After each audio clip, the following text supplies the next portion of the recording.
Welcome to Chase Stadium in Fort Lauderdale, Florida for some MLS Next Pro action. Inter Miami 2 taking on Toronto FC 2 in the Eastern Conference.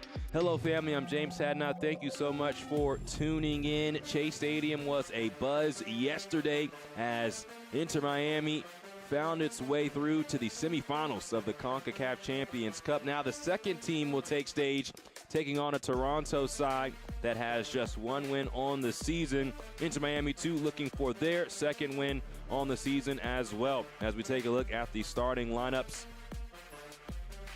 And for the home side, Inter Miami, and their starting 11, a brand new 11 for head coach Christian Ledesma. 11 changes from their loss 3-2 to Atlanta, and some heavy hitters in the lineup. Tyler Hall, one to note, the homegrown, will play in that right back position, and Leo Alfonso, who was second on the team in goals last year, if he's on the pitch, he's probably putting one in the back of the net. Had 7 appearances last season and had 7 goals on the campaign. Now we take a look at the away side, and for Coach Cimini, he sends out a 3-4-3, 2 changes from their 4-0 loss at the hands of New England.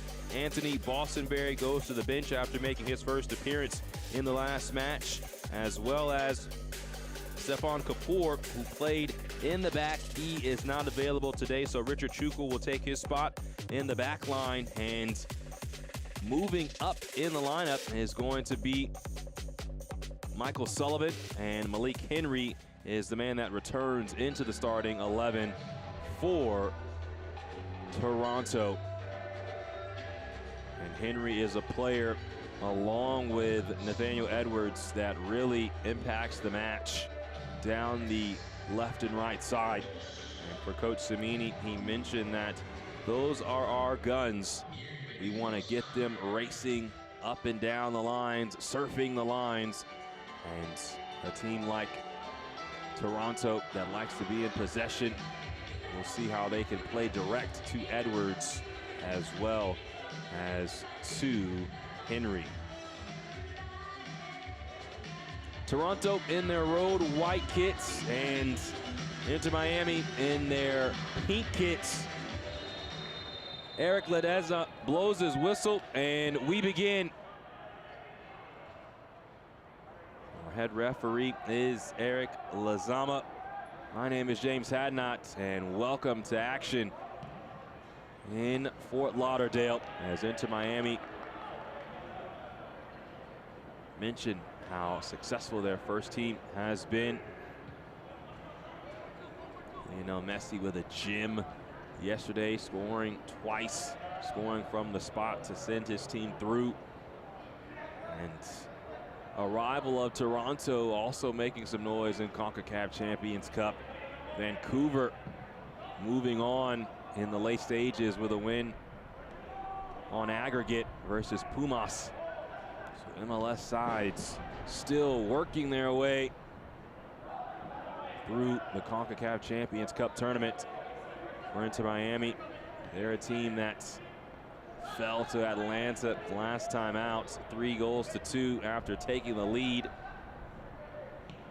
And Toronto was throttled in the Eastern Conference by New England 4-0.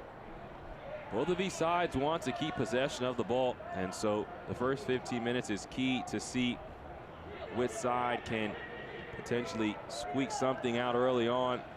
And Toronto is a team that's more comfortable defending and playing off the counter. Miami really has struggled in defense this season. And so, as this match has gotten going, that's what to watch for throughout the first quarter of an hour. Can Toronto force a turnover or first turnovers of Miami and make them defend? Or will Miami be comfortable in possession and potentially squeak something out early on?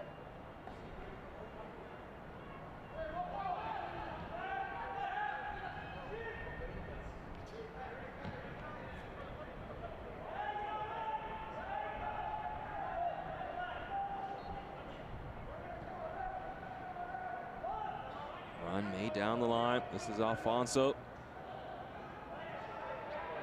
Now picked up by Basabe. Cross comes in, headed forward, and Yuval Cohen might have believed he was not in the best area to shoot. This cross comes in, and it's brought down by De Rosario. So early action, finding Inter Miami in the box. And again, this cross with numbers coming in was too high, and De Rosario brought it down with ease. Now where the struggles have arisen for Miami. Have given up multiple goals in 3 of their 4 matches this season. Nice touch around. Ball comes out wide to Edwards. Slipped forward, but offside was Hassan Ayari.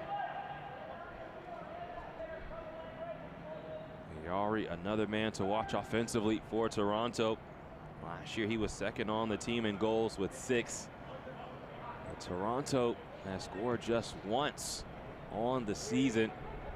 That was in their opener, a win versus Cincinnati. They are on a long streak without a goal. Have not scored in the last 240 minutes of game action coming into today. Henry. Now the ball laid off, and this shot is well wide. It did take a deflection, and a corner upcoming for Toronto.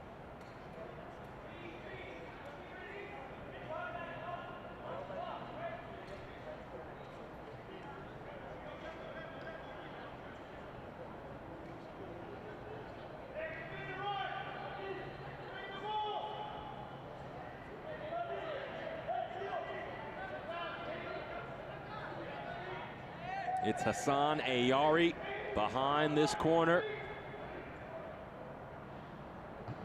Ball comes into the box, easily cleared away by Inter Miami. Second phase is also dealt with, and now the teenager Tyler Hall goes back to his goalkeeper. Hall, who is consistently on the first team bench and is a standout.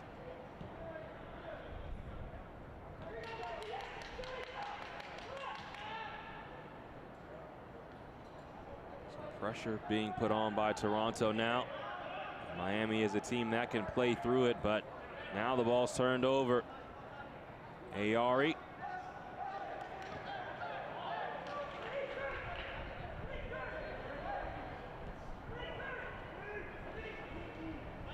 Rosario dumps one forward. Henry will control. And another corner upcoming for Toronto. That is something to watch for this match, how Henry as well as Edwards really utilize their pace and attack the back line, as well as put pressure on Inter Miami's left and right backs 1v1. This corner's played short, sent into the box towards the back post, headed back towards the face of goal, and snagged by Rocco Rios Novo.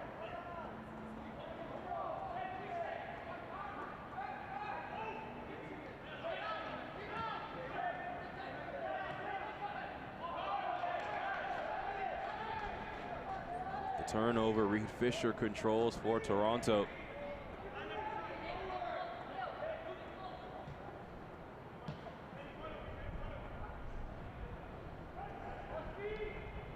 Toronto is a team that wants to play in possession.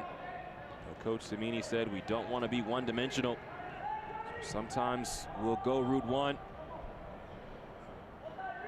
There is an example right there, as Charlie Sharp was the intended target. Over the top. Scooped up once again by Rios Novo.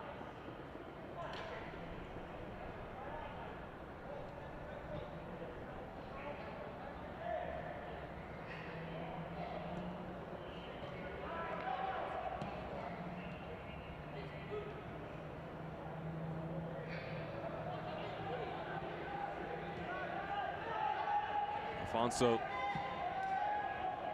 switches the point of attack. Tyler Hall has joined in. One back, however, by Toronto. And look who's racing forward. Edwards throttles down as pressure closes him down. And that's what Miami's going to have to do time in and time out. It's Bailey Sparks who stepped in front of Edwards. Sparks, 52nd overall pick this past year out of SMU. Sparks can be a spark offensively. He scored 9 goals, had 10 assists for the Mustangs. Led the team in goals. Nice move to work around for Alfonso. And had to be handled by Italo Rodriguez de Oliveira. First corner of the day upcoming for Inter Miami. Miami is wonderful in these set-piece situations. Seltzer Zubida, out-swinging ball, and not a lot behind that shot.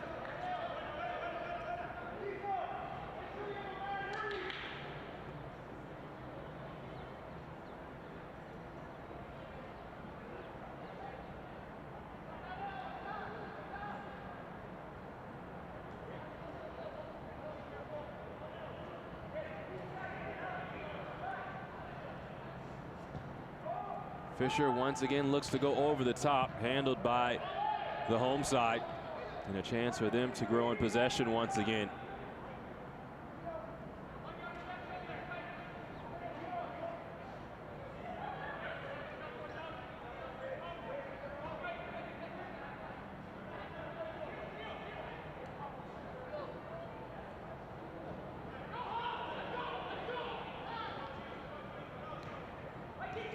Hall turns it over, but it's regained by the homegrown. Zeltzer Zubida sends the ball forward, but it's out of the reach of Yuval Cohen. Cohen, one of the bright spots of this season for Miami. Talking with the coaching staff, they mentioned that he, Mateo Saha, some young players that have not only scored goals but have been very good for the team in other areas. Can Cohen be a difference maker in this match?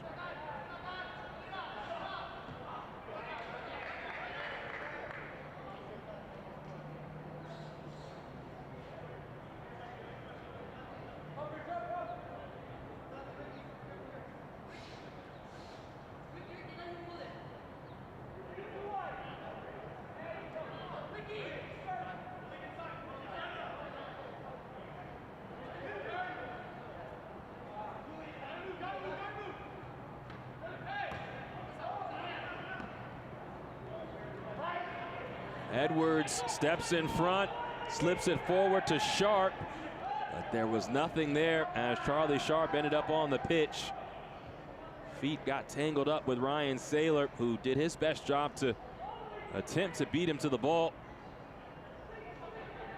Closed down what space there was, and Sharp ended up losing his footing.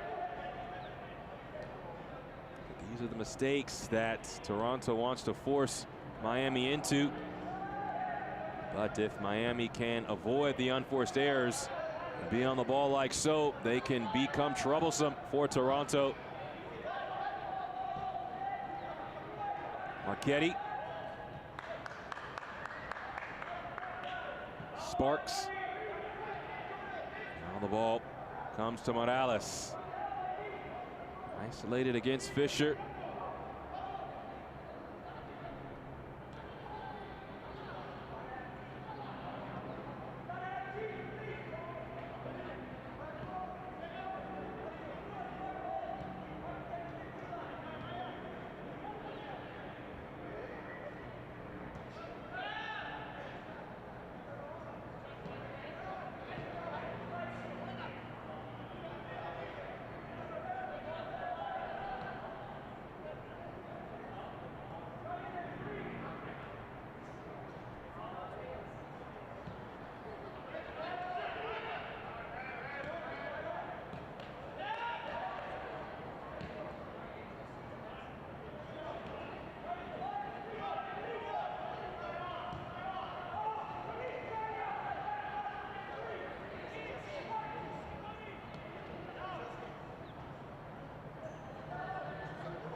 Miami is not going to be in a hurry. This ball dropped in over the top to Alfonso.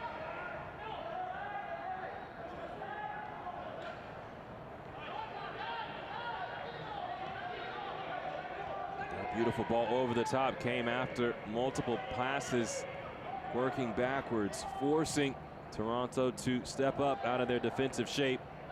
And now, in the final third, is Inter Miami. Cross comes in, headed away by Chukwu. It was only as far as Morales, but Miami could not take advantage. Throw-in coming for Toronto. This portion of the match is presented by Royal Caribbean. 15th minute of action between Inter Miami and Toronto FC. No score between these two sides.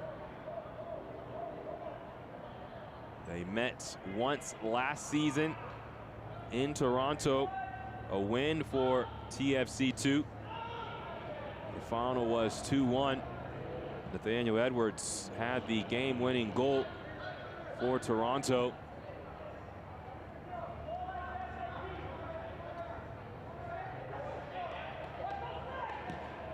This match has been rather calm. Two corners for Toronto, one for Inter Miami. We've seen a lot of this from Miami, taking their time, trying to find avenues through, over, or around this defensive shape of Toronto.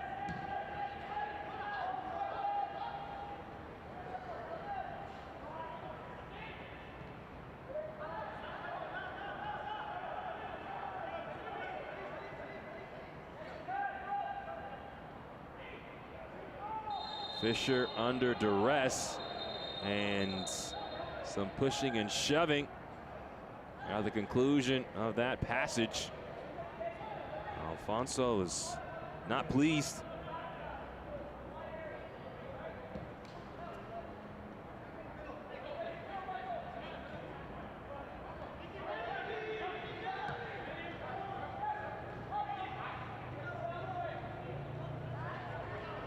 Ayari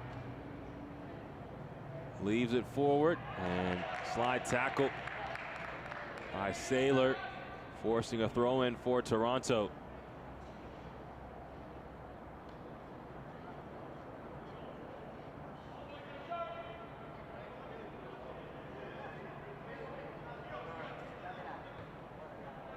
Ball's returned to Edwards.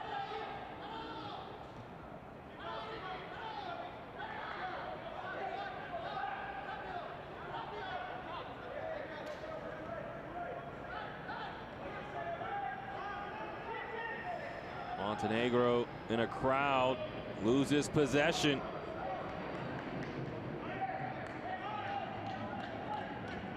That's where Miami has to be careful. Toronto at times will put two on the ball, trying to win it back. Where is the safety valve? And how can you exploit?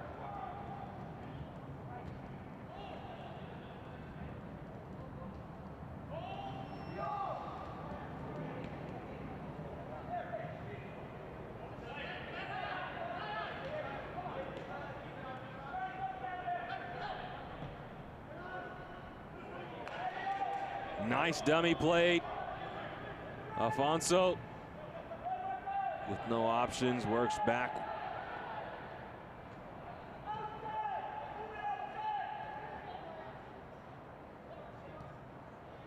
The ideas are always there for Miami. So creative. Ball collected by De Rosario. From the first team all the way down through the academy, Miami is one of the most creative teams offensively. That's why last year they scored more than 50 goals, 53 to be exact, which was fourth most in the Eastern Conference after a very strugglesome first year in MLS Next Pro in 2023. 2024 was much more kind to Miami, finishing third in the East. Success did not continue into the postseason.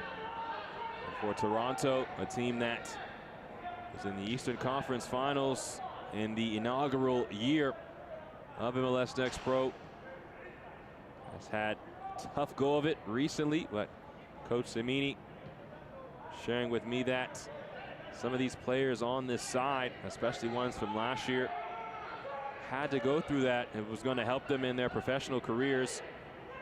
And this ball's picked up. The shot takes a ricochet. Malik Henry tracks it down. Fisher stepping into the attack. Reed Fisher loses possession in the box. And now he's out of position. Afonso returns. Now Tyler Hall racing in. This could be trouble for Toronto. Zeltser Zubida, no bite on that shot. And it will be a goal kick for TFC. Finishing the point from Coach Cimini on how the struggles could create success for Toronto. Julian Altobelli, who was the leading goal scorer from last year, no longer with Toronto, was playing in the first league in Canada. Jesus Batiste is playing with Cartagenas. Marcus Simermencic, who was a part of success with Toronto, but also the troubles of years past, has earned a first-team contract. And so while there could be times of distress, there's also success at the end of that tunnel when you really work hard. And that's also a part of development. That's the dirty part of development, not the part that everyone sees. But for numerous players on this side, they've seen success at the first team level, whether in MLS or elsewhere. Paul Rothrock, another member who played for TFC2, went on to, of course, and still play for Seattle. So those are just a few players who have found success after some time with Toronto. There's a foul on Miami and a free kick coming for the away side.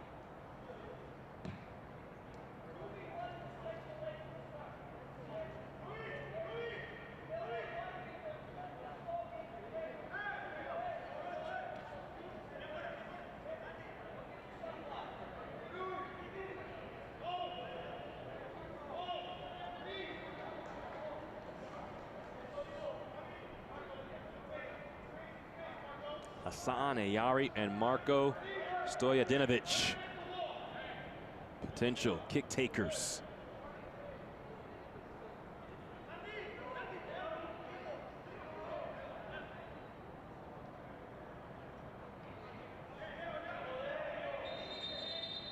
And before the kick can be taken, Eric Lezama will have a conversation.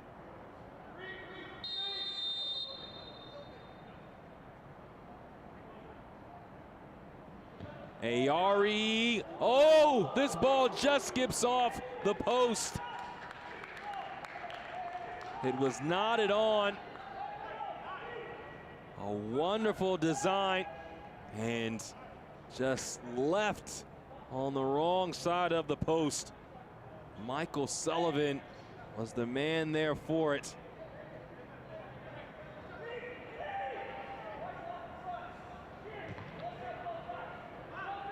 This ball's one deep in the final third for Toronto. Edwards slips through a couple of defenders. Ayari looking for options. Now, nothing there.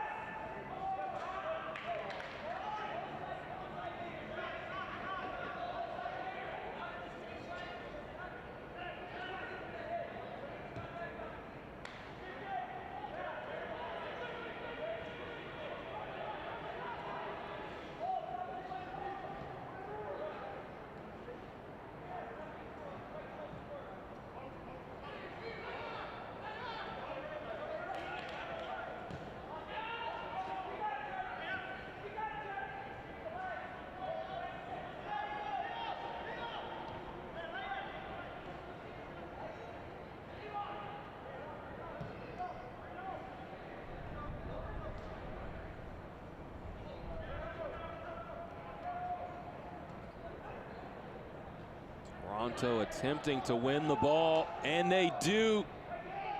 Ayari loads up. His shot is blocked.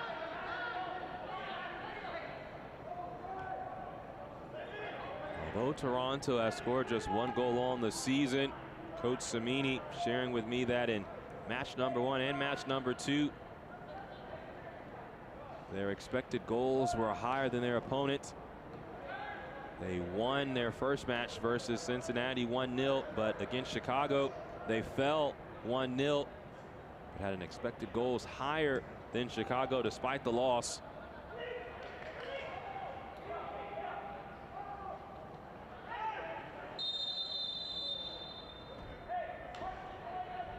Sullivan was hoping for more than just a stoppage.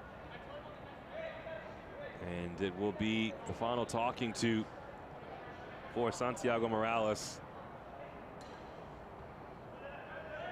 But you have to think that Sullivan would have continued in possession if that was the only thing that was going to come of that stoppage.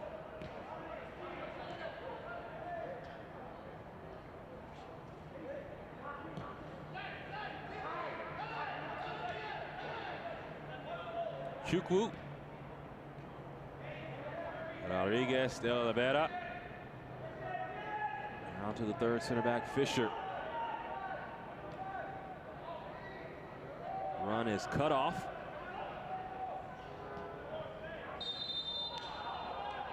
And off what was about to be a turnover. Another stoppage of play. Match restarts.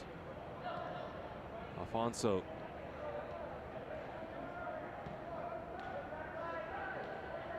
Montenegro.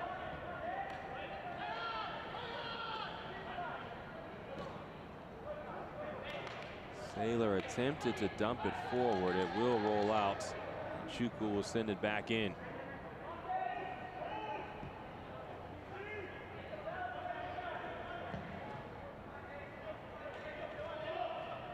Fisher siphons this ball forward. First to it was Sharp.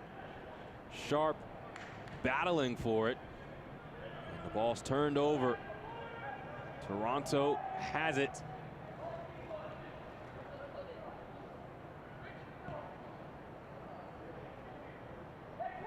Malik Henry can't keep that in play. This portion of the match is presented by Chase. We're at Chase Stadium in Fort Lauderdale, Florida. 27th minute of action. No score between Inter Miami 2 and Toronto FC 2. Toronto has been the more dangerous side. Although Inter Miami has had more of the possession, we mentioned that Toronto would be very comfortable out of possession. Their job has been to close down the opportunities of Miami when they've been on the ball. Hall, excellent ball towards Alfonso, but he was offside and shows his frustration.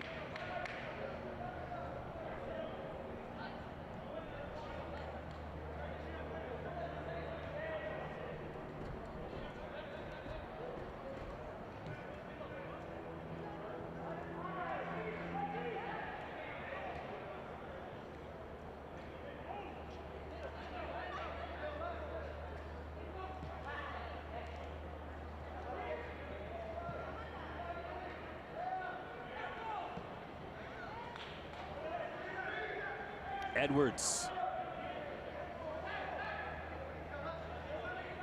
Chukwu.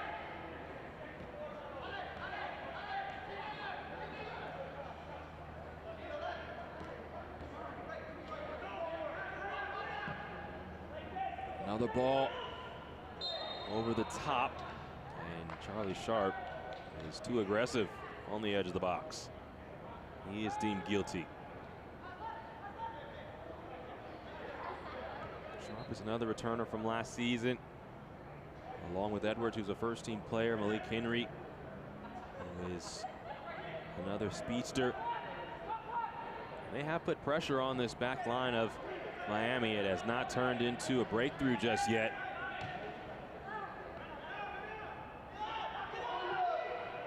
Zeltzer Zubida sends it out wide, and a chance to operate for Miami now.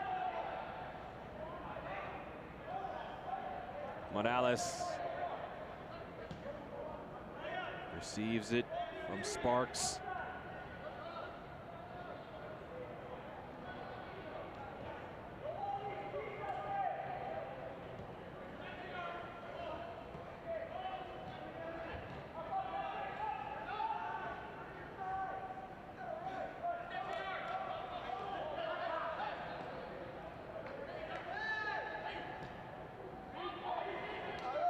Nobody's making the run as that ball is worked back towards midfield, and Toronto has to step to the ball. Nobody is making the run behind for Miami.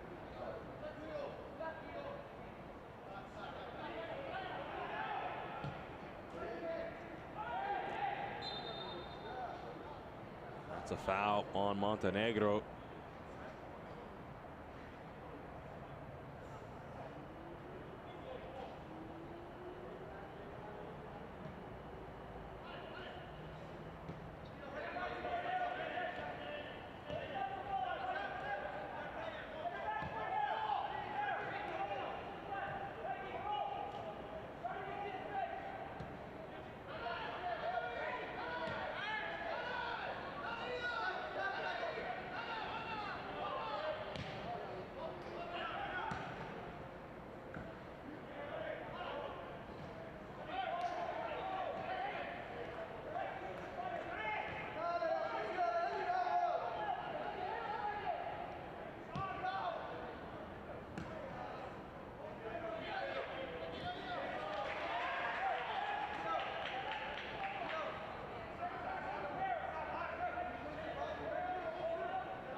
This ball will stay in, and Sullivan receives it back.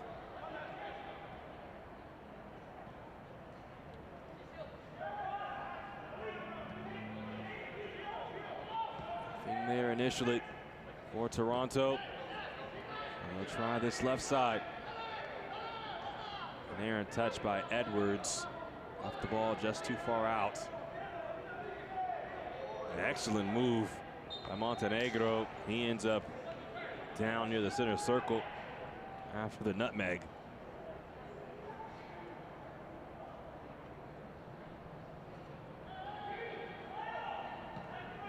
The excellence and the technical ability always on full display with Miami, especially with those midfield players. They have a pretty good midfielder at the first team level.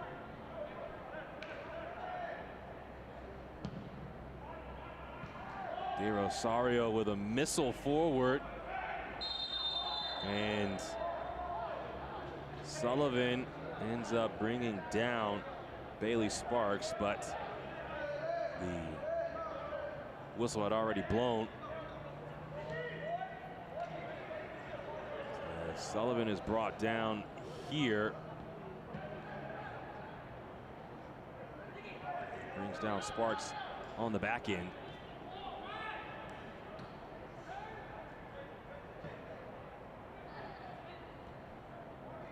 As we played just about 33 minutes, no team has really taken hold of this match.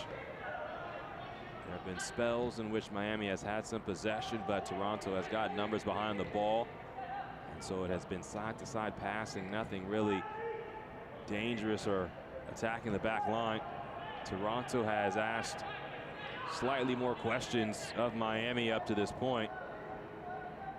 They've had more corners, have had the free kick, and had really the best chance of the day. The missed header by Sullivan, which skipped off the post. Outside of that, it's been a lack of action. But as we know with Miami, they can score in the blink of an eye. Toronto knows that as well. That's why they will not be resting on any laurels on what they've done through this first half an hour or so. Sullivan steps in, the captain. Whips it out wide to Edwards.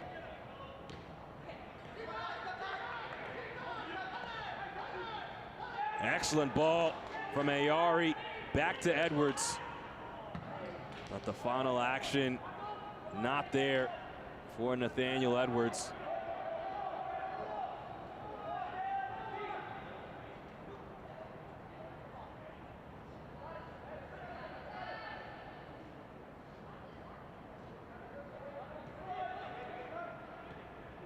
Sparks out wide. Cohen plays back.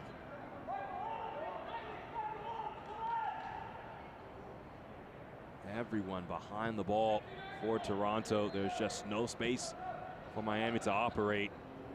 And as the ball is played negative, Toronto takes that space. They have done very well within their game plan today.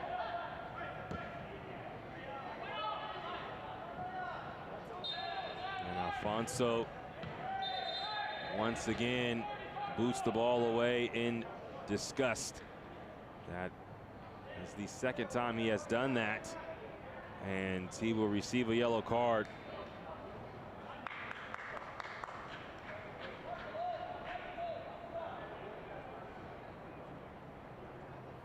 And that's what you want to do if you're Toronto. Want to frustrate a talented goal scorer like Alfonso. Mentioned last year he played just 7 matches with Inter Miami 2, a consistent first-team player, and scored 7 goals in 7 appearances. And so if he's on the field, he is dangerous. And he's held up there. And so that will be a yellow card shown to the right back, Reed Fisher. Check that center back, Reed Fisher.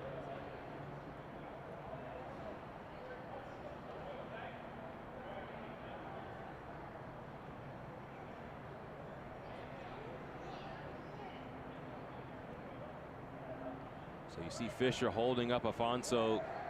He was clearly beat. So now the free kick taken.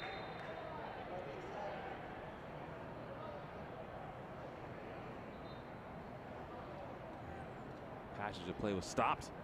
So there will be another free kick to be taken by Inter Miami. Now play resumes. Zelser Zubida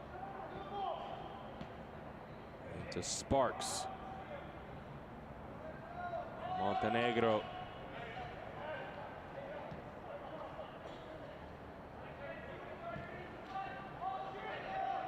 Sailor tries to pick out a pass, and that is a foul.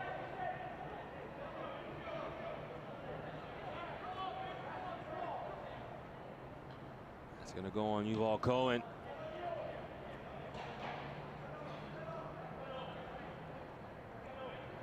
This portion of the match is presented by Frocht Group.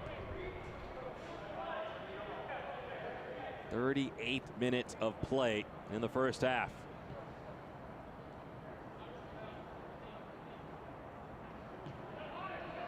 No score between Miami or Toronto. Just 1 shot from Inter Miami, 2 shots from Toronto. And the best chance of the day came off a set piece for TFC. It was Michael Sullivan's header that skipped past the goalkeeper, but on the wrong side of the post and out of play. Miami has really struggled to put any pressure on Adisa De Rosario, the goalkeeper for Toronto.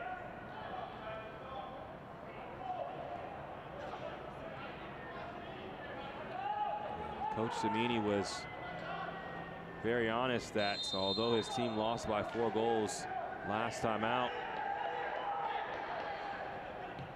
it was not a good representation of actually how good the team played. said never want to concede 4 goals. They were just small stretches in which we shut off, didn't play to our potential. But overall in the match, it was another type of game in which you feel like you have a lot of momentum, a lot of opportunity, and plenty of chances, but just did not convert. There has been minimal opportunity for either side to date. So we're in the 40th minute, which lends to the thought process that one moment of magic may be enough.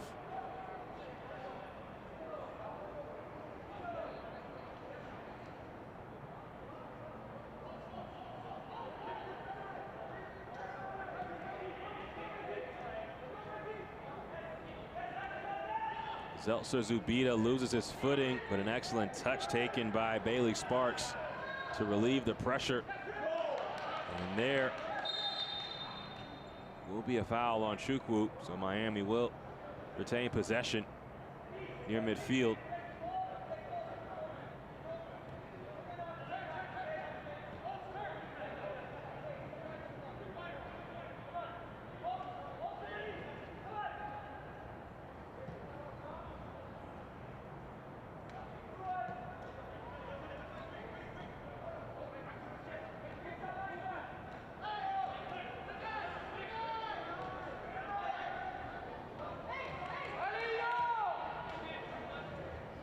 Edwards trying to find options, back to Sullivan.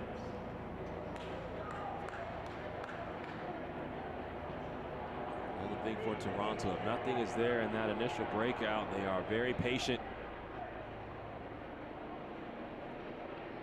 They want to be better in this phase of the game. That ball is slipped to Malik Henry, cut across, but nobody was there.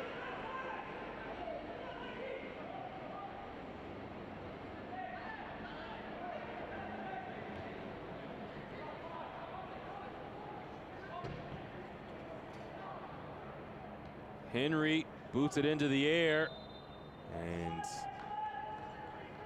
in the end, it will be Miami's. But Toronto as a team wants to be better in possession and creating opportunities from possession, combining, putting a full passage of play together. It turns into a goal. Almost had it there. It's that final action that they have not been able to find in this match.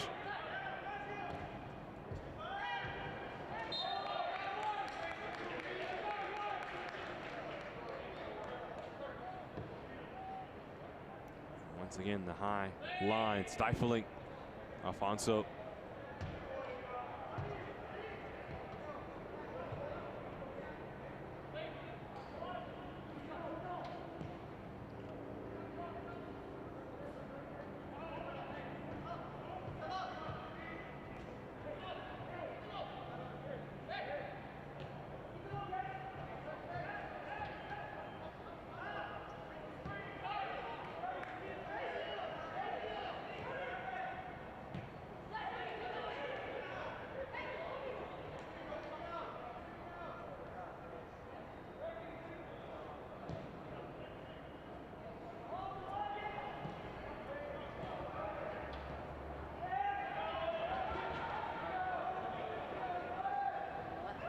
Charlie Sharp ends up on the pitch. He has both hands out to his sides, wondering why nothing more came about. And right there, that was poor. A very poor challenge. And that is Bailey Sparks, who will go into the book.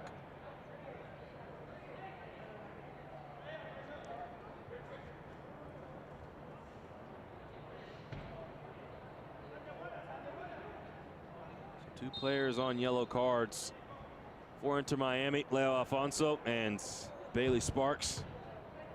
Alfonso was out of frustration after being offside, just punted the ball towards goal. This ball will take a bounce and find the hands of Rios Novo. Sparks works out wide.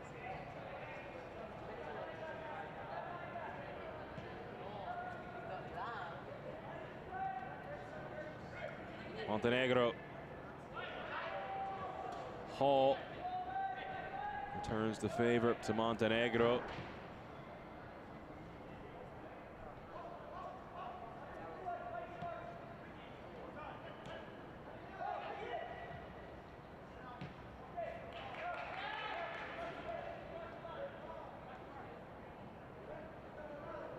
Marchetti. Wide and in. Just calmly working possession is into Miami.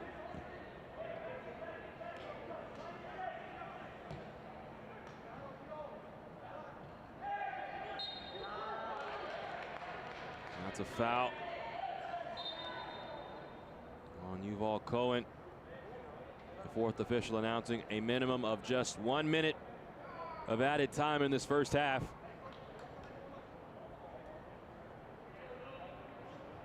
Miami has had more than 65% of the possession in this first half, but Toronto has more shots. De Rosario boots the ball forward. Kept in for the moment by Basabi. And now the throw in for Toronto. They want to take advantage of what little time they have left. Have to get going.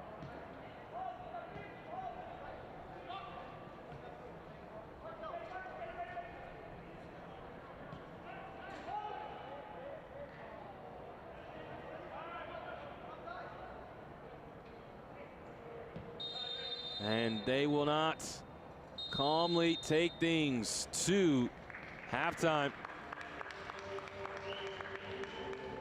Inter Miami, as mentioned, had most of the possession in the first half, but a very staunch defensive effort from Toronto that has allowed goals from their last match versus New England, but really have not allowed more goals outside of that. So for Inter Miami and Toronto, we are tied 0-0 at the break. Our halftime show begins with a nod to Women's History Month, so we can take you to Chattanooga to meet some of the amazing women who work in MLS NEXT Pro.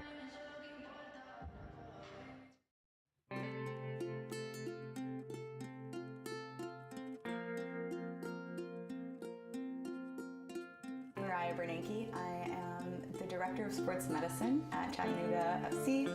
I am also the head athletic trainer and physical therapist with the first team. My name is Melanie Schaefer, and I'm an assistant athletic trainer here at CFC. I started out in performing arts, being an athletic trainer for an off-Broadway show, so I was working with professional dancers and actors, and then really enjoyed that job.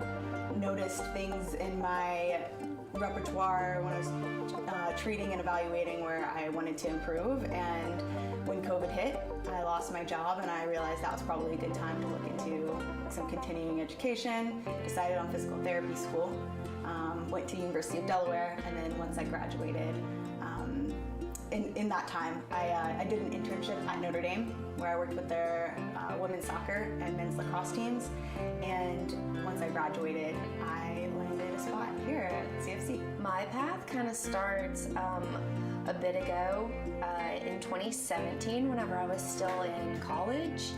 I had an intern class my senior year with an athletic trainer, and little did I know he was actually the head AT for CFC, and I pretty much told him like how much I love soccer, and I was obviously interested in athletic training, so he invited me to work with him over the summer after I graduated, and that's kind of where I developed my love for CFC and just the passion that a lot of people have for Chattanooga FC, and the care and the family orientedness of the club.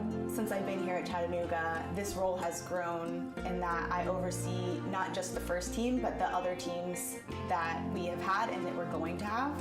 So I oversee the athletic trainer on the women's team, and then I'm also going to oversee the athletic trainer with MLS Next, our academy that we will be growing. It's a lot of growth for me as far as managing and leading other people.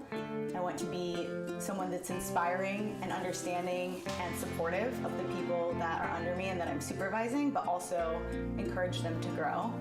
So that has been, for me, my area of growth since I've been here.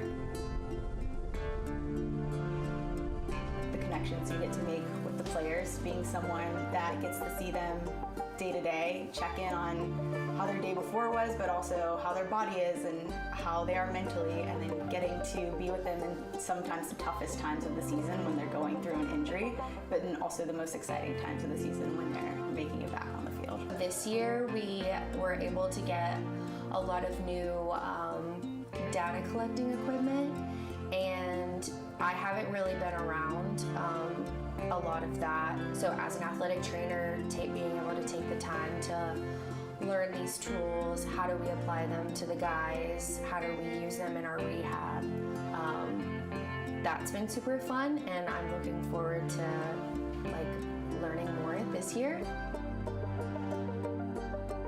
Visibility is huge, seeing more women doing it, but I think if we're going all the way back to young children, so elementary, middle school, high school, getting more women involved in STEM is, I think, where we need to start for athletic training and physical therapy, and just educating on the opportunities, because it's, how's a child going to know that they're interested in something that they don't know about, that they don't know is out there to get involved in. My mom worked in the healthcare field, so I grew up around it, so to me that was normal, whereas I understand that other people, that isn't their norm, but having that opportunity or that vision of being able to see themselves in any career that they choose. For me, Women's History Month is recognizing people that have had to prove themselves in a field throughout history. And I think that, especially now, I see so many more women represented in sports that it is really encouraging for me, and I hope it's encouraging for other people to know that women have a place in the world of sports. I think one way to recognize women is through equal pay, especially in the sports world, but also through all occupations.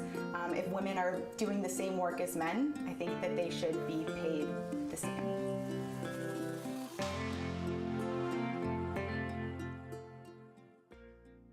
If I got it, then I bought it. Take a bite, 'cause I want it. And I know I got the taste for the cake, and I take what I make and I flaunt it, flaunt it. Got diamonds on my necklace, I live how I like. So looks is getting reckless.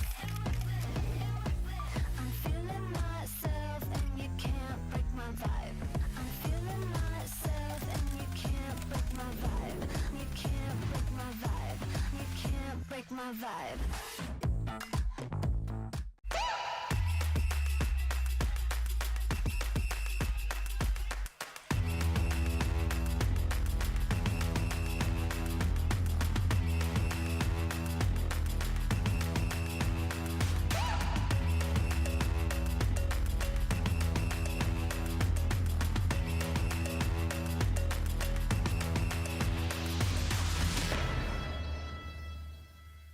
Action!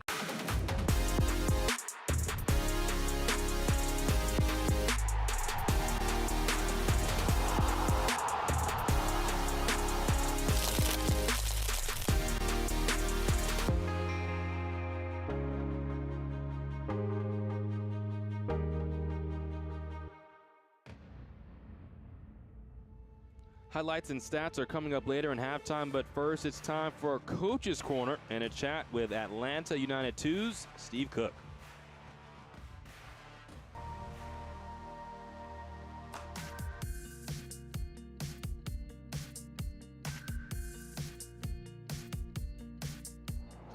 Welcome to another episode of Coach's Corner.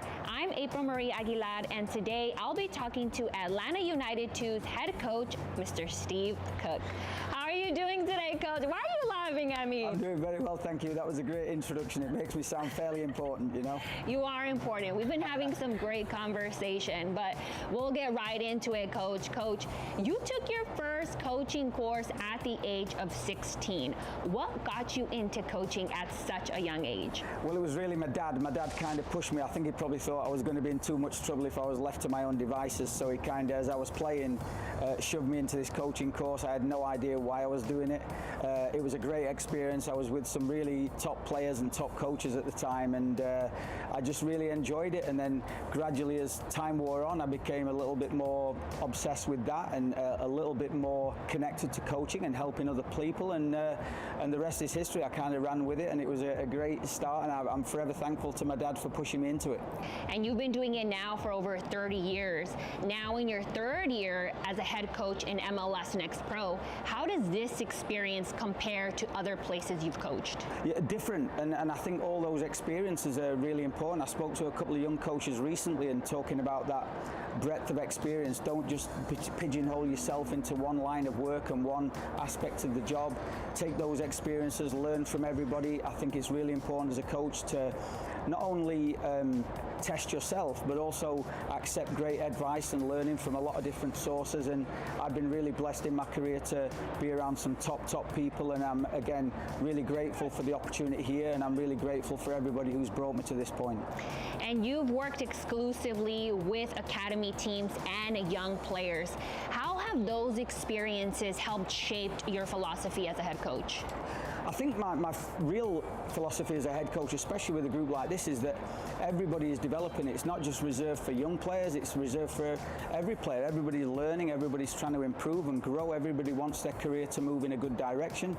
So I think for me, whether it's a 32-year-old coming down from the first team who needs minutes and a bit of time and a little bit of love maybe, then we're prepared to help that person with their career. And the same thing, somebody young at 15 coming into our group for the first time, they're all there to improve. I don't believe anybody stops growing or learning.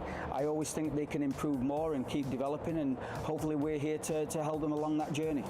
And with a mix of returning players and new additions, how do you see, or how has this group meshed together well so far? Well, really great, and I can't speak highly enough of the players. They're so well connected. They're such a great group of guys, and I wouldn't tell you that if I didn't really mean it. And they're just such a hard-working group.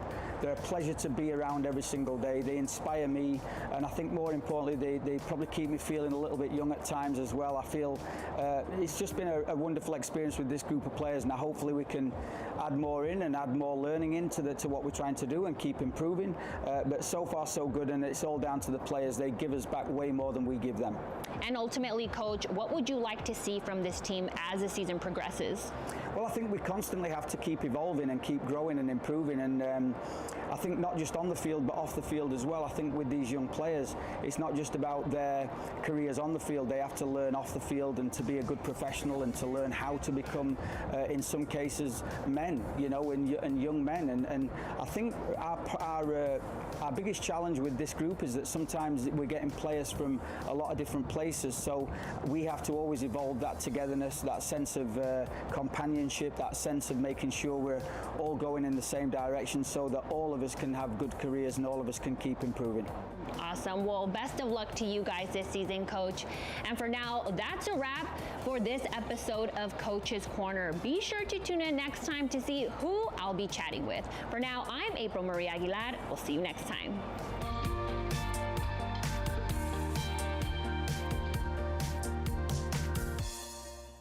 If I got it, then I bought it. Take a bite, 'cause I want it.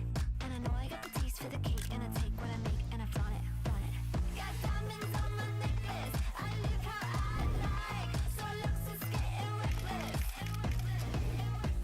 I'm feeling myself and you can't break my vibe. I'm feeling myself and you can't break my vibe. You can't break my vibe. You can't break my vibe. Action.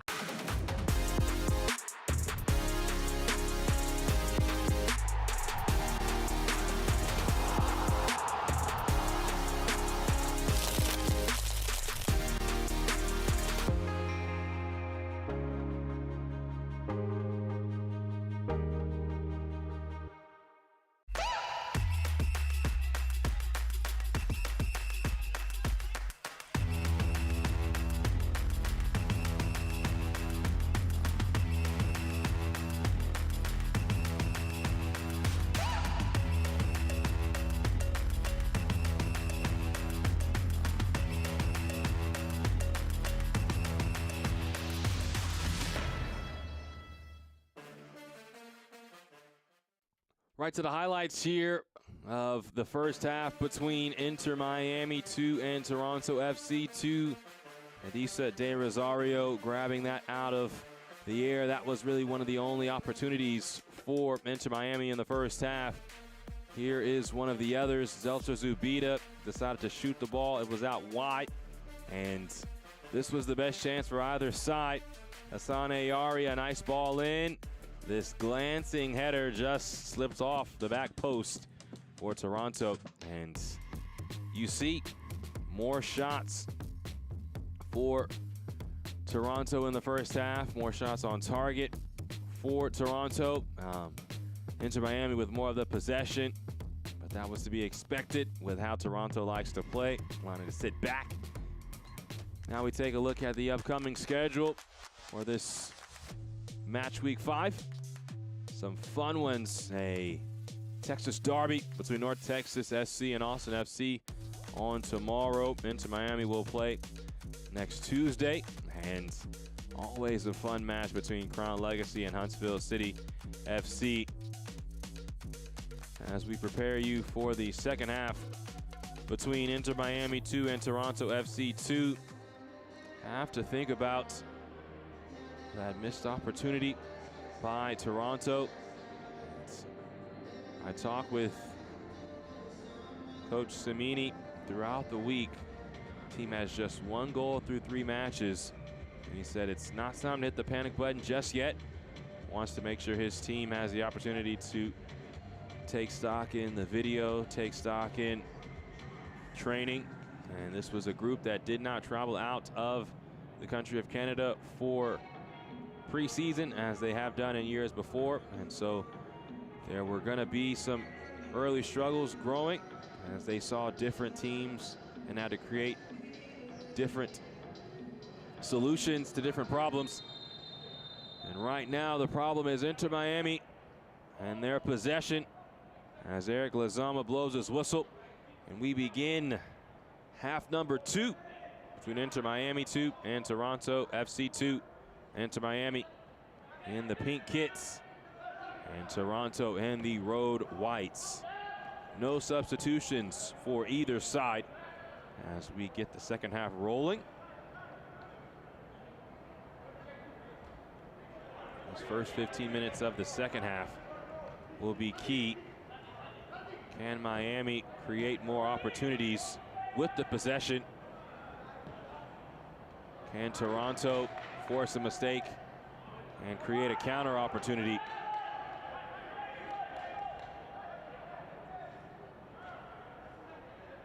Toronto has been very compact, very connected defensively. Not been opened up at all by Miami. Basabi forward to Morales. Morales on the end line, works back to Basabi.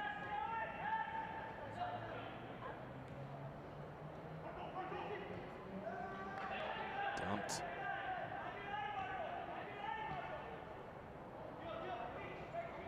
Now Marchetti. Montenegro. Toronto seems very okay with allowing these passes from side to side. And that tends to be the only option after play from left to right, a ball forward. And Marchetti could not pick out Morales, who ended up on the pitch. He was looking at Eric Lazama for a whistle. It did not come.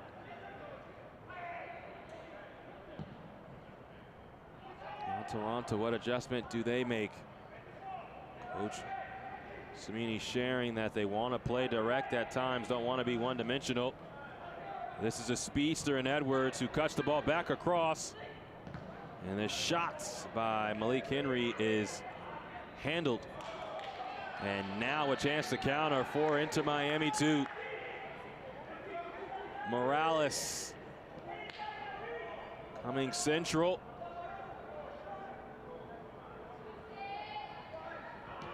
Sparks Basabi. And his cross is handled by Nathaniel Edwards. Sparks dumping the ball over the top, and it's collected by Adisa de Rosario.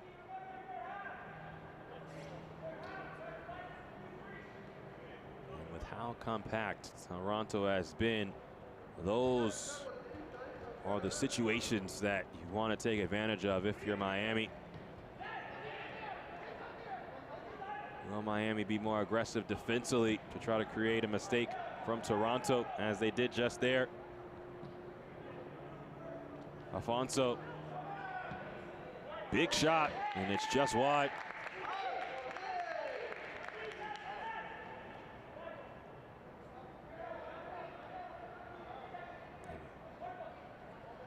As we watch this second half, it looks like that might be the adjustment.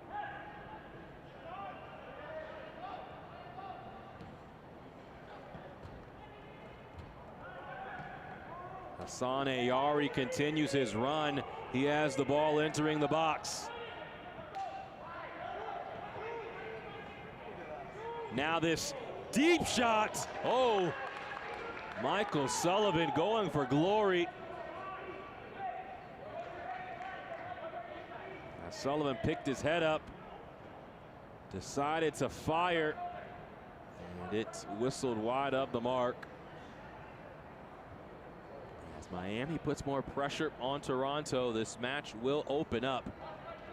Toronto has sat back defensively. That's not going to be how the match starts its motion.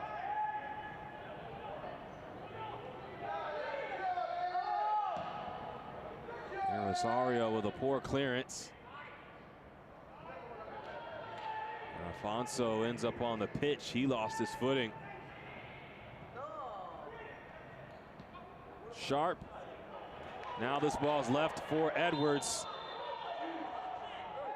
But offside is the decision. Ayari was in the midst of the attack, and although he did not touch it, he was a part of the action. He was offside, and that's why the flag comes up.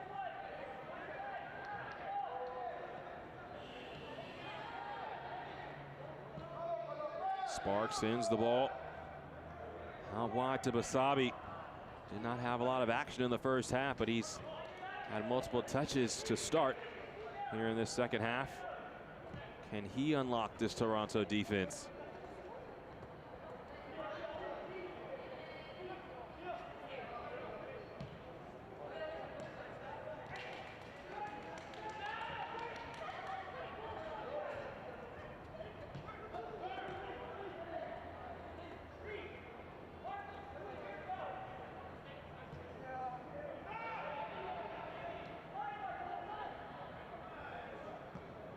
Nice run being made.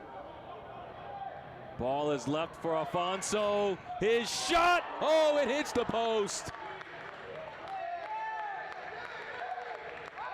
Finally a chance for Miami to break the back line. This cutback ball was right to the man you wanted shooting, but Afonso just off that left post. But a corner upcoming for Miami. And Afonso, with that much time and that much space, does not usually miss from that distance. Check that, no corner.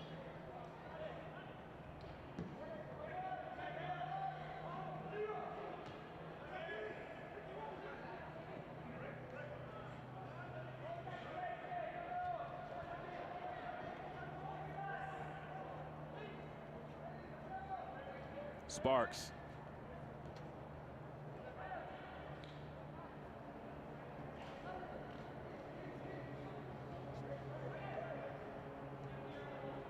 Turns to the former SMU man.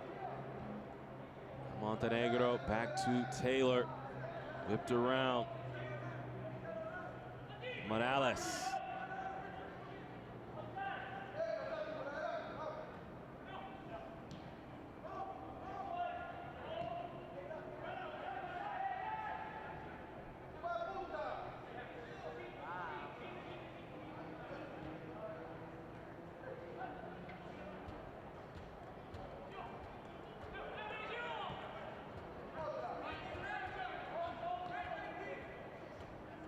this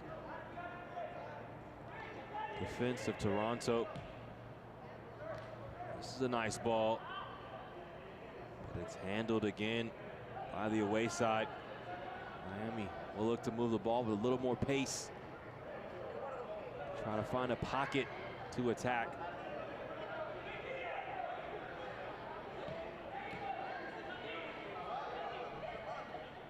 Morales.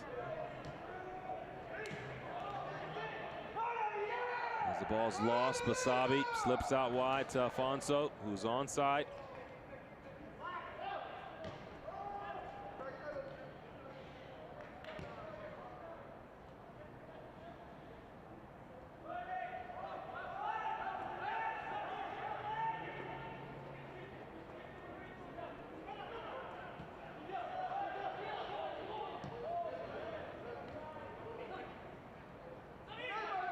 Basabi. Now this is Afonso. No whistle. And this ball scooped up by De Rosario. So Reed Fisher had to be careful. He's sitting on a yellow. And the first touch is what did in Afonso. Just a little too heavy.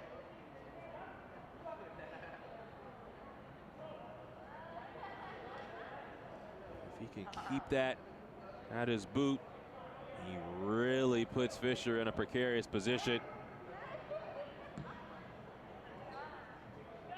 Now Malik Henry, the intended target. He can't scurry around Basabi. Now Sparks, nice ball in, but the final action not there. And as Toronto is back on the ball, play comes to a halt. So Malik Henry did not initially get up after trying to work around Basabi. And Henry is still down. And he is calling for the training staff. So that is not a sight that you want to see if you're Toronto. Holding at his left leg. And as he worked around, just again, nothing was there. Basabi closed down the space.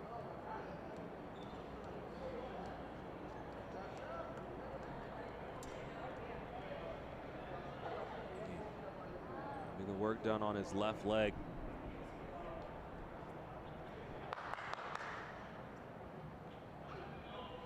Henry, a player that the coaching staff talks very highly about because of his speed, because of what he brings to the attack.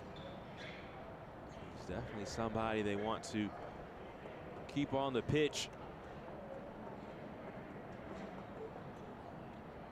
He was a part of the recipe for success today for Toronto.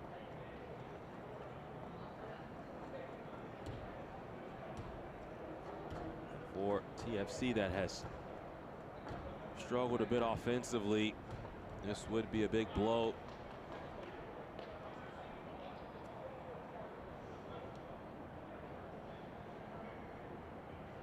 You can tell he is laboring a nice amount. Checking the stability.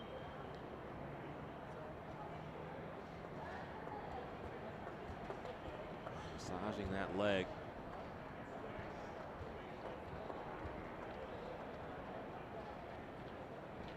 As he hopes to be able to continue in this match.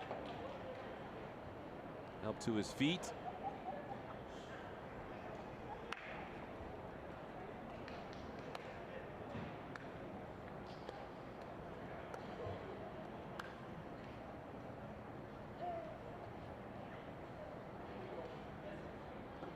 As he slowly walks off the pitch, substitutions are being prepared for Toronto. Have a feeling that his day has come to a close.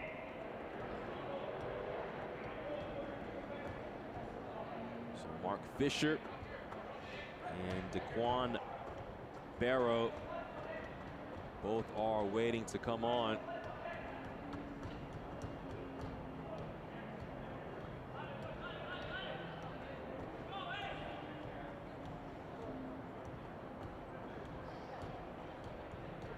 Fisher does have a yellow card.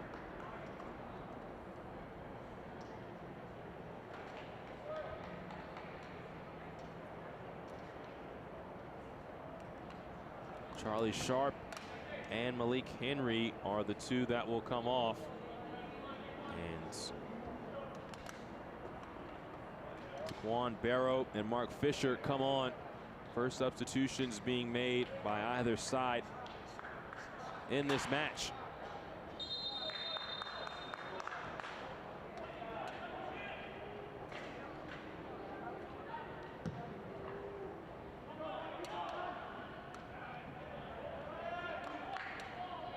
This is the fourth of 4 away matches to start the season for Toronto. They will be home for their next 4. They'll take on Carolina Corp and Chicago Fire before a rematch with New England and Chattanooga.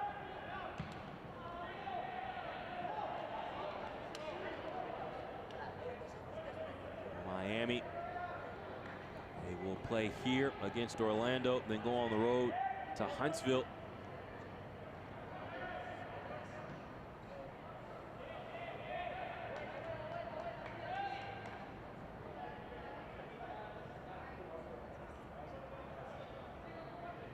This portion of the match is presented by Baptist Health.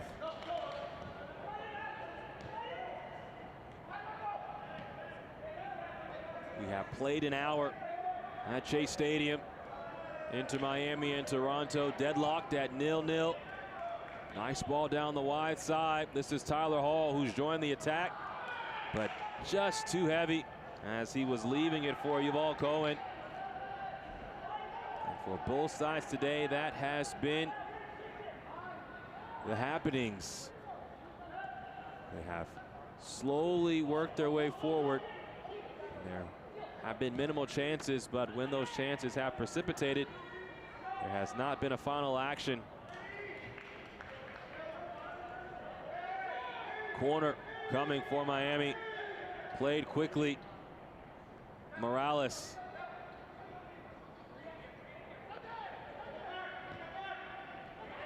Afonso on his right foot. Cannot curl it. Top corner.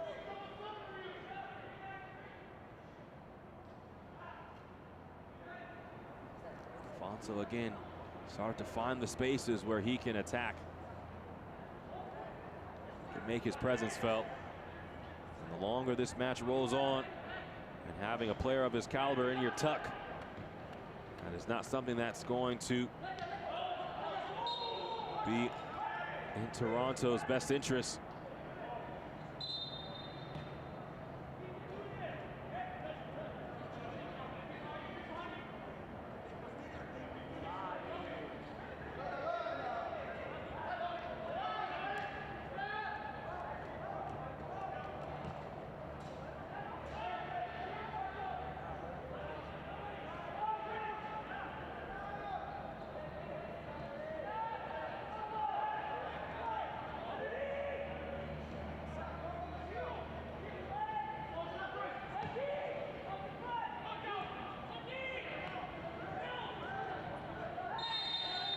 Afonso is brought down. It is Italo Rodriguez de Oliveira who commits the foul. Afonso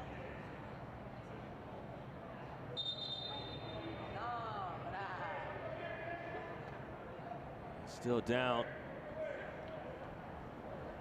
And Eric Lezama is calling for Rodriguez.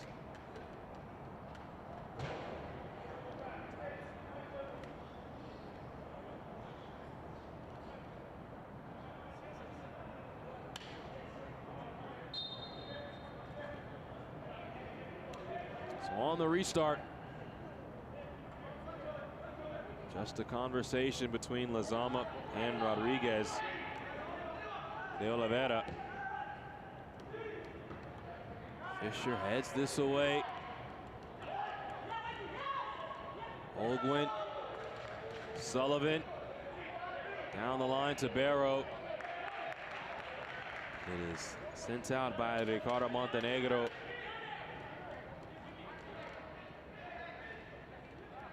Ball comes into Sullivan. He is bulldozed. With the shoulder check clean, says Eric Lazama. Nice little touch by Zelter Subita. Yuval Cohen slips out wide. Basabi. Alfonso, quick feet. And now Nathaniel Edwards will get to this before it rolls over the touchline.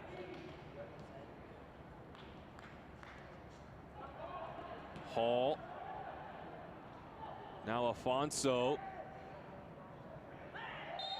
And a free kick coming after the foul.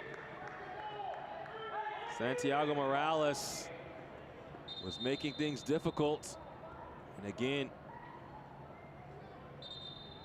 just the push there. Reed Fisher has to be careful.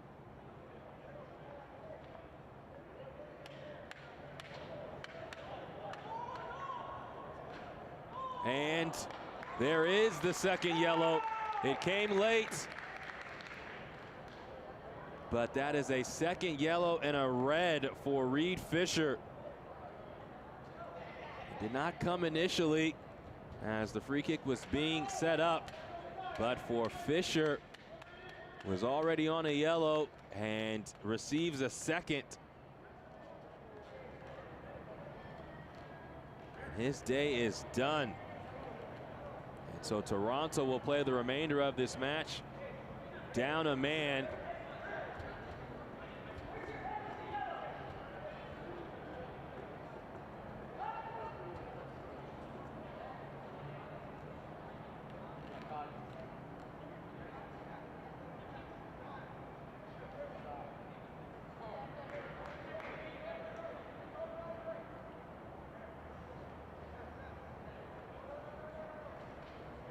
So in the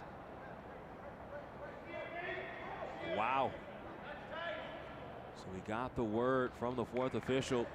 The yellow card was not for the initial foul, but for delaying the restart. So in the this ball is struck and just over the crossbar by Santiago Morales.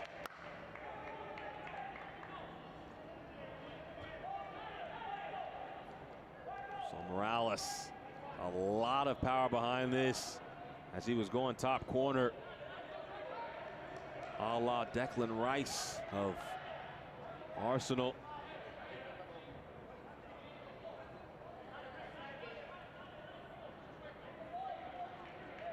But for Reed Fisher, who was already on a yellow card and who already committed the foul, that is not something that is going to make Gianni Samini very happy. And right now, Yuval Cohen has gone down, and that leads this team on the year with 2 goals. He's third on the team in goals last year, and is a part of the young crop of talent that Inter Miami has.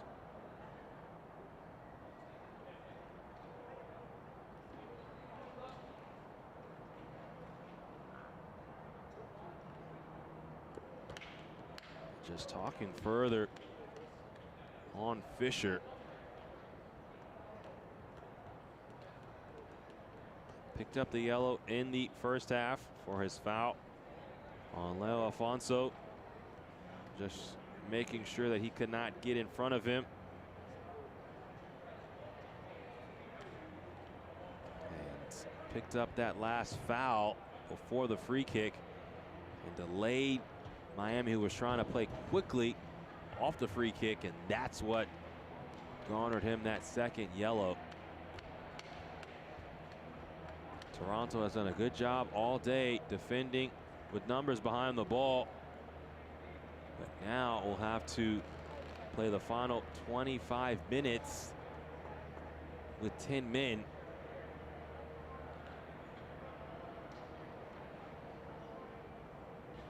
Ball Cohen looking like his day is done, and will come in for another teenager, Mateo Saha. Saha also has scored on the year. Ido Zelser Zubida will come out.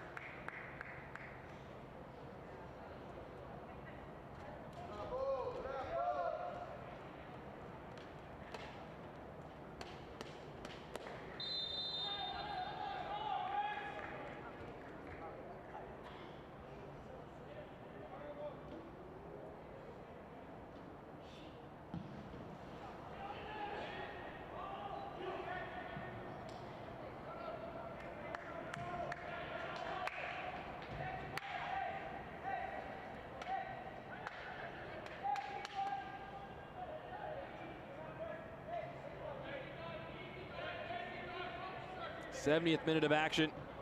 No score between Inter Miami and Toronto, but TFC is down a man after a second yellow was shown to Reed Fisher. And Miami, that doesn't need any help in regards to finding space. Now we'll have a little bit more to operate with.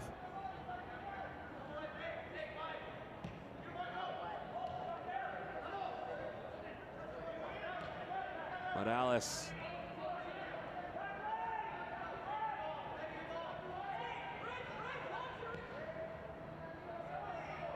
Sailor.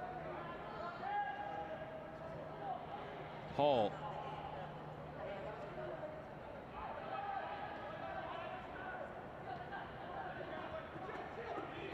Marchetti over the top.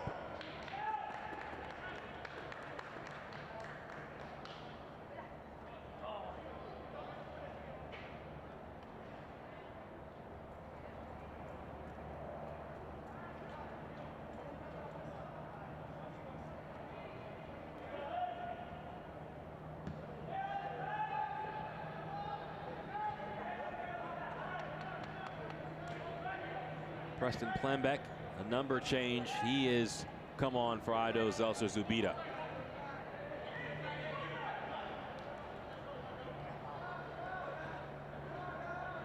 Another young player who scored last time out against Atlanta in that 3-2 defeat.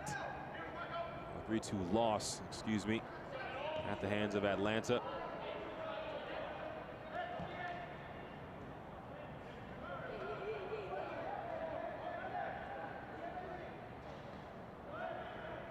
Hall.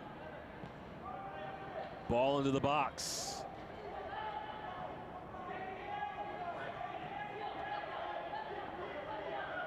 Marchetti works back around to Morales.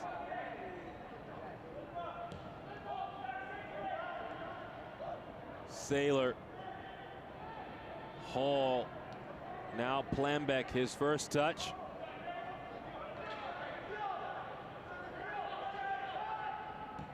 Toronto having to play so deep now, down a man. The cross is handled. Throw in coming.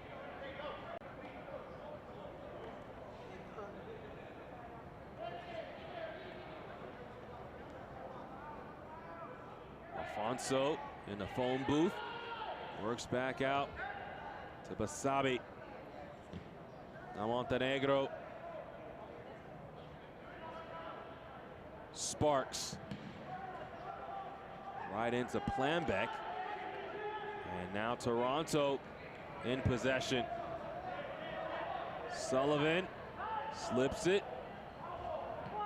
And he was held up by Plembeck. So now Miami can attack. Morales. Basabe, his cross. Stays in, but it's out off of Preston Plembeck. This portion of the match is presented by Florida Blue.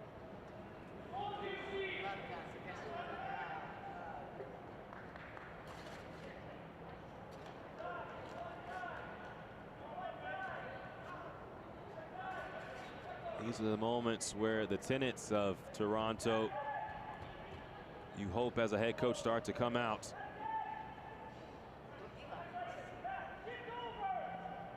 Some of the different mottos of the team: difficulty over default, desired consistency, and wanting to capitalize on any moment that they can.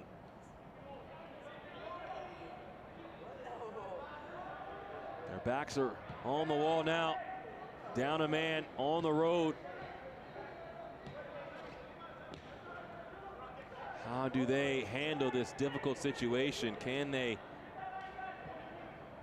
earn a result on the road in a frivolous situation?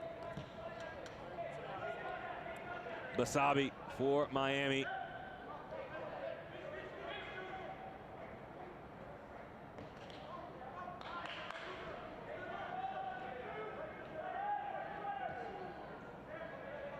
Sailor. Plambeck.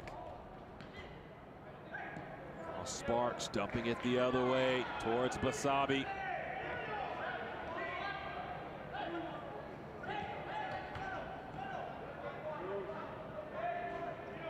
Morales pops out for the ball.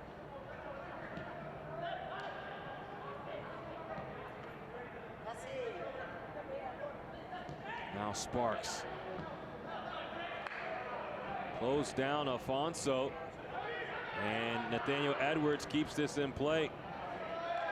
Edwards goes to ground and still stays on the ball, and that's a foul. And if that's on Afonso, that will be his second yellow. So his day is done.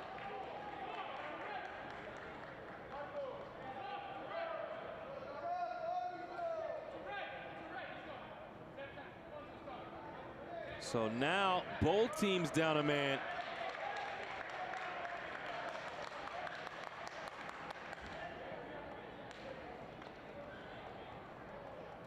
So Leo Afonso's frustration from the first half comes back to bite him.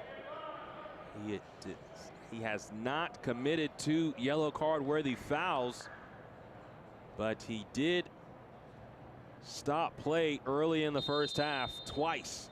Booting a ball once against the stanchion and a second towards goal once play had come to a halt.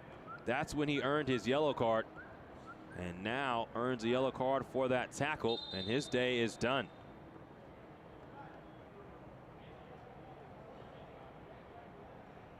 So Lucas Olguin is coming out. Micah Chisholm will come on, and Andre Demitru is preparing to come on as well for Hassan Ayari.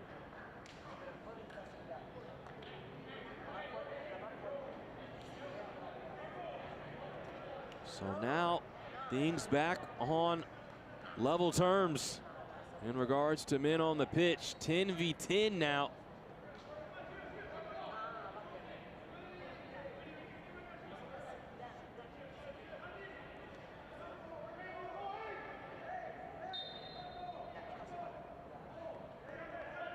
Stojadinovic with the free kick. Headed away by Plambeck.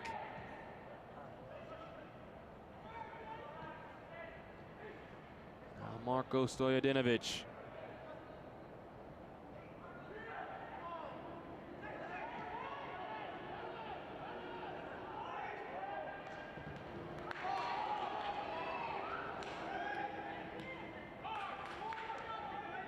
Where's the organization for both sides? Down the 10 men, there will be a lot of space to operate, and that helps a guy like that, Nathaniel Edwards, who was fouled once again, that time by Samuel Basabi.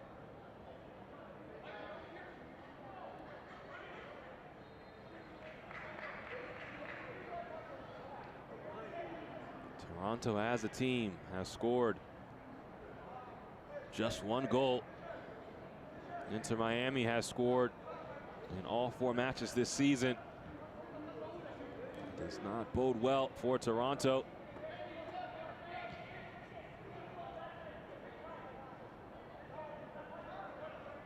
And their lone win of the year. Inter Miami put up 4 goals.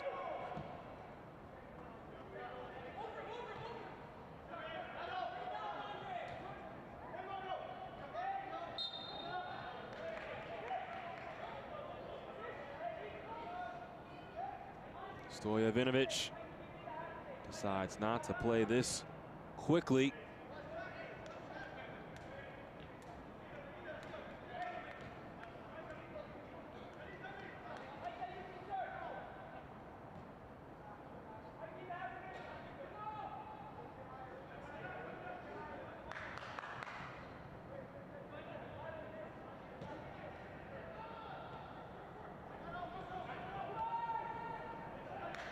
Chukwu into Sullivan, takes a peek over his shoulder and now dashes forward. Ball slipped out wide. Now it drops for Sullivan, and he finds the go-ahead goal. Toronto takes the lead, and it's the captain, Michael Sullivan.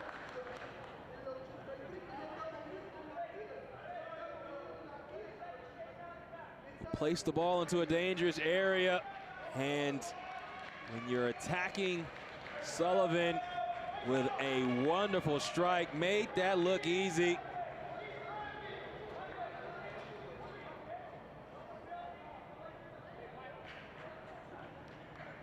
And Michael Sullivan has just the second goal scored by Toronto all season.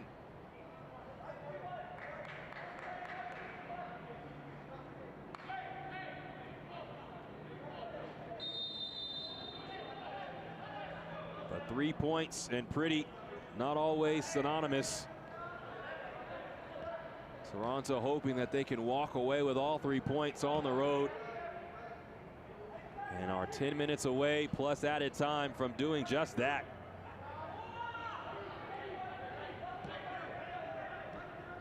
Still plenty of time, however, for Miami. That will be playing a little bit more desperate down the goal. Planbeck. Sparks loads up. His shot is blocked away by Michael Sullivan.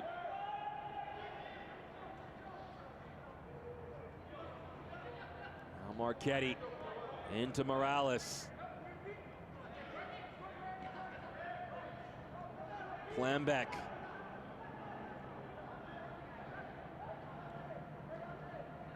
Now the center back Marchetti in the final third at this point. Morales switching the point of attack. Sailor.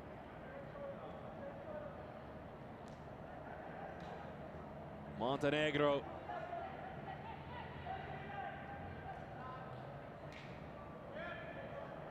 You see just how difficult it has been all day for Miami to find any space to attack.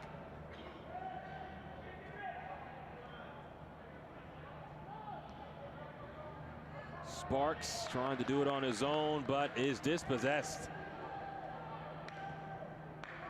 Ball is cleared only as far as Ryan Sailor. Another spell of defense now looming for Toronto. Montenegro. And that cross attempt was dealt with. This has been a gritty performance from Toronto from start to finish. Have had much less of the ball. Have been defending for large portions of the match. Have found the go-ahead goal. And now we're trying to defend for dear life late. Miami has looked better in this second half, but still have not been as dangerous as they'd hoped. Basabi. Morales.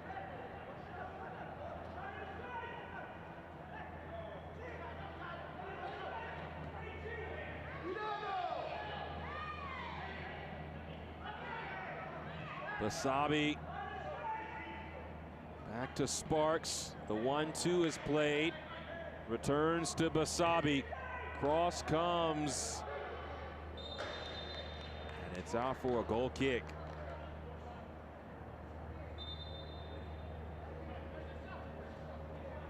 Brian Destin, who provides a lot of pace is an excellent finisher, is coming on for Bailey Sparks, who also had a yellow card. This portion of the match is presented by Visa. 84th minute of action. Toronto has taken the lead on the road against Inter Miami. The goal scorer, the captain, Michael Sullivan, former Pitt Panther. He has not stepped off the field in these first 4 matches for Toronto. They came into this match with a 240-minute scoreless drought that went up to more than 300 minutes through the course of this match. That drought is no longer, and they lead on top of Miami. Coach Samini was very proud of the play from Michael Sullivan, said he's been excellent, and his transition from college to the professional ranks has been seamless. And he spoke highly of the Pitt program and how they prepare players for these moments. Ball ends back up with Planbeck. Barrow is fouled, and that will be a yellow.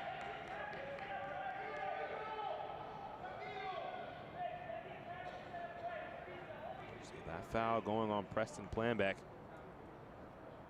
You see as he is taken off the ball by Daquan Barrow. Just a tackle into the back of the legs of the striker.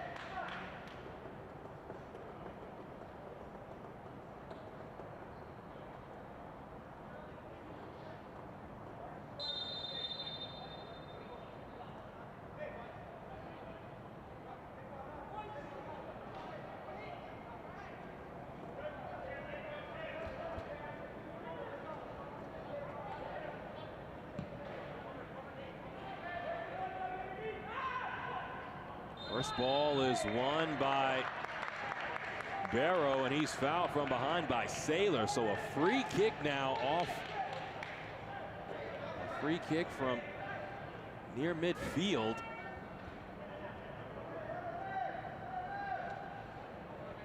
Just, again, precious time wasting away if you're an Inter Miami fan.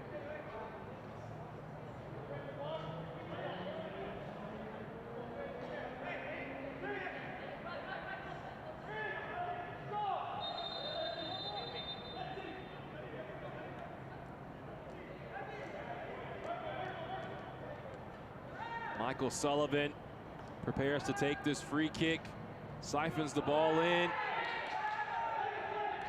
And Marchetti had his hands on Barrow, but there was not enough contact to warrant anything more.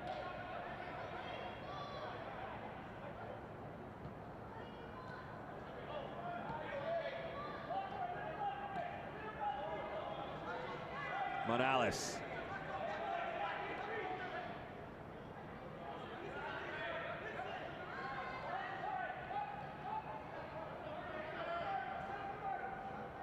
Planbeck. Back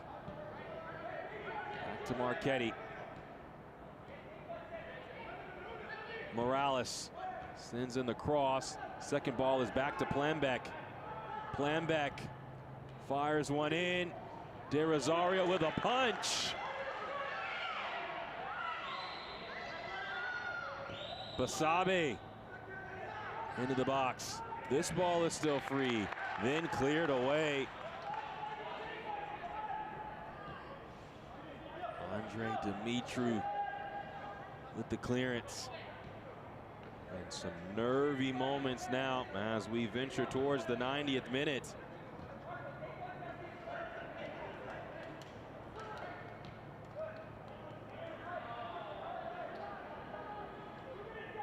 Saylor with no pressure will step to this. Planbeck.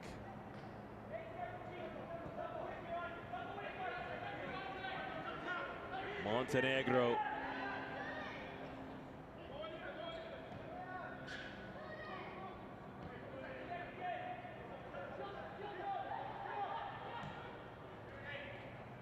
Basabi.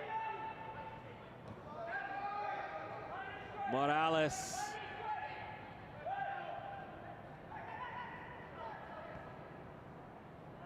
Tyler Hall slipping it to Planbeck. Now Planbeck towards the back post. And it's headed away. Fisher. Still danger.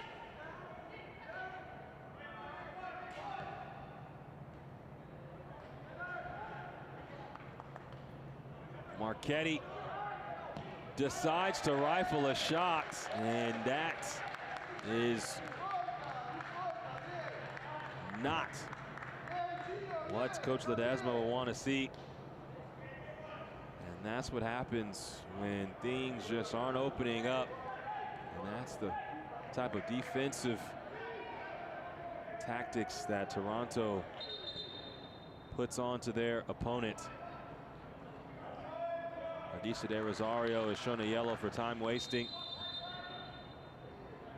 Just nothing there, no space to operate. Nothing created. That's due to the compactness of Toronto and making things extremely difficult for Miami.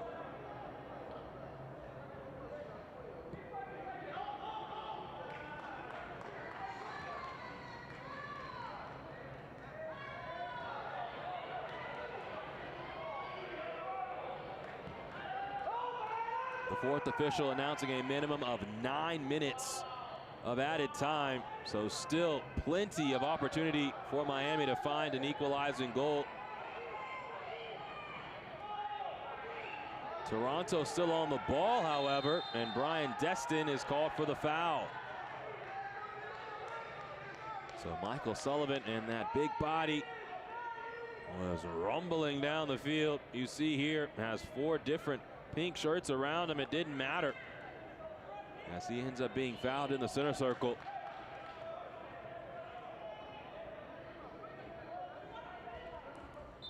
Still a lot of time. And now another yellow is shown.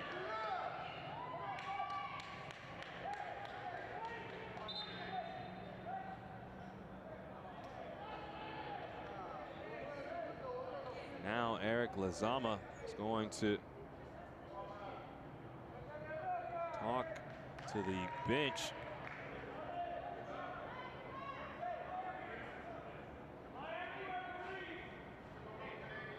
So the sideline shown a yellow for Toronto.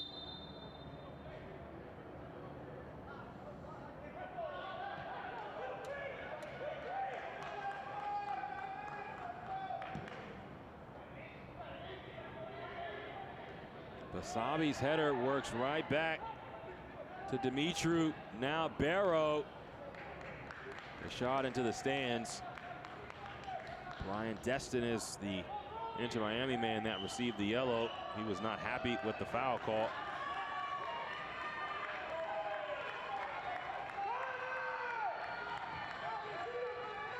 We played 2 of our minimum of 9 minutes of added time.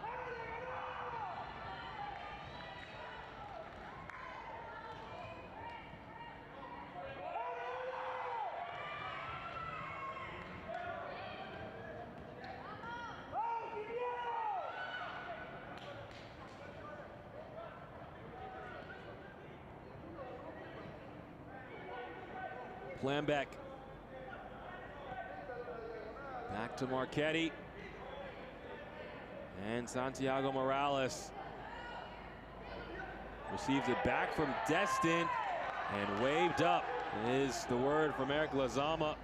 Nathaniel Edwards racing the other way. Barrow is in the middle of the pitch. Numbers coming in to the attack. Edwards holds up play and cannot go around Saylor, but the ball is off Samuel Basabi and a throw-in coming.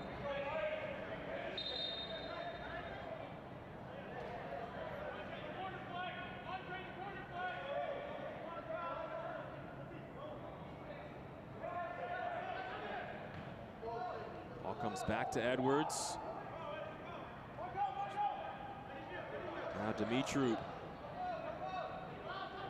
Edwards. As Toronto will look to waste this entire time away. Adisa De Rosario, a smooth move.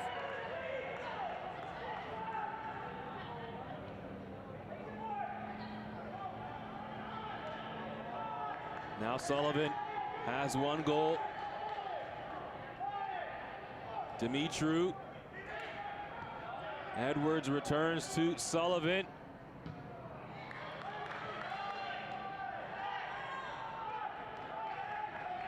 No whistle, so play continues.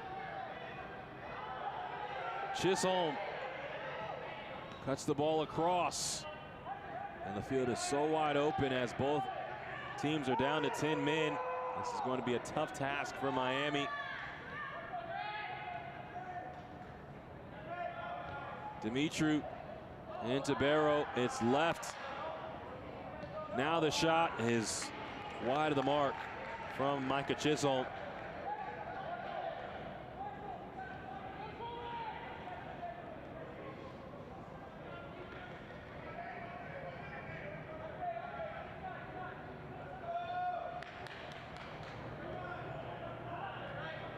Nearing 5 of our minimum of 9 minutes of added time.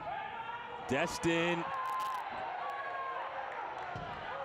And this is something that Miami fans might be upset about. Ball comes over the top, chested down, but uncontrollable in the end from Mateo Saha.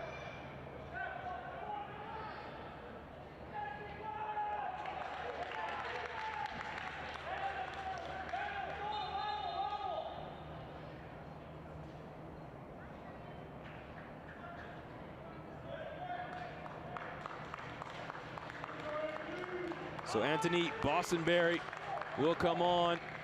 Made his first appearance of the season in the starting role last time out, and now comes on for Nathaniel Edwards. Bostonberry is very key, as we see here. Destin, who was brought down outside of the box. No call there.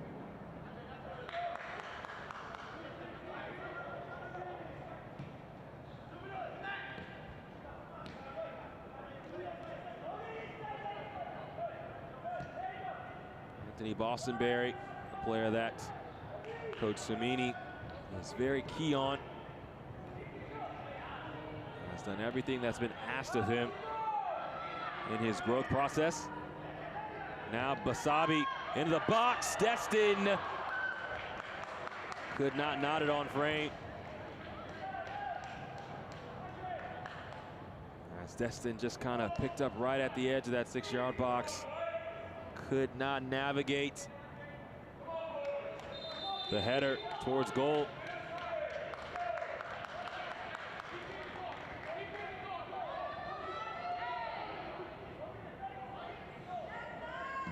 De Rosario boots this away as we played 7 of our minimum of 9, and Toronto can sense it now. Ball is booted deep. Saha back to Hall. Now Planbeck. Morales cutting in. Tyler Hall. Now to Saylor. And the clearance away. Rios Novo right back to Marchetti. As time is dwindling now for Miami.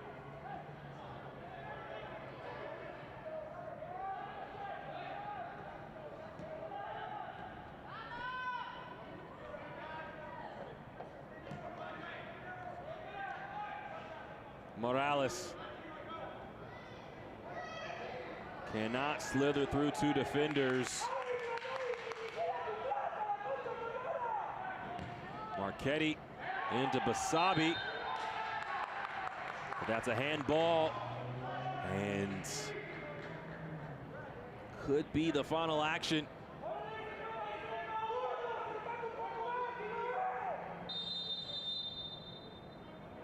So De Rosario will have to play it forward. He's going to take his time. He is on a yellow already for time wasting, so he won't take too much time. But this ball is booted away, out of play. Last gasp now for Miami. Sailor into Planbeck. Ball booted into the box, and it's collected by De Rosario. And Toronto comes on the road and takes down Inter Miami. The final. Inter Miami 0, Toronto FC 1. And the man of the match, none other than the captain, Michael Sullivan. As Sullivan was coming forward, took this shot, hit the back of the net, and that stopped a drought of more than 320 minutes without a goal. Their first goal since the first match of the season. And Toronto wins this match at the same score that they won their opener, 1-0 over Inter Miami. Thank you so much for tuning in to this broadcast of MLS Next Pro with my entire broadcast crew. My name is James Hadnot saying so long from Chase Stadium. Don't forget you can watch MLS Next Pro all season long at MLS Season Pass on Apple TV and MLSNextPro.com. Have a blessed evening. This copyrighted broadcast of Major League Soccer may not be retransmitted, reproduced, or rebroadcast without the express written consent of Major League Soccer.